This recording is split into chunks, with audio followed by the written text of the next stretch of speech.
Badamba block शंखामेरी panchayat रे विशुभ संक्रांति बा पणा संक्रांति महा आडंबर सहकारे पालित हो जाइछि। त्रिनाथ मंदिर छक परिसर थिबा बजरंगबाली हनुमानंकर जन्मदिन वार्षिक जयंती उपलक्षे यज्ञ और कलश यात्रा परिशेष में प्रसाद सेवन व्यवस्था कर जाइथिला। बहु श्रद्धालु भक्त माने जोगदे प्रसाद सेवन नाम संकीर्तन करथिले। त्रिनाथ छक सभापति विजय कुमार मिश्र, उपसभापति सुधीर कुमार राउतराय, संपादक महेश्वर साहू समेत बहु कर्मकर्ता उपस्थित यज्ञ कार्य समाप्त होता।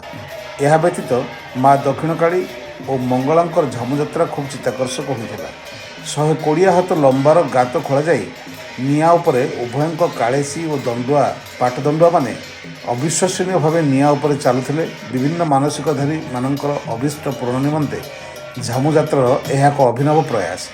भक्त मानकर हरिबोल हुड़हुड़ी ध्वनि सहित ढोल बादकर ताले ताले मंगला और दक्षिणकालींकर बेश पोशाक और नृत्य शैली रे दर्शक माने आत्मविभोर होई उठिथिले।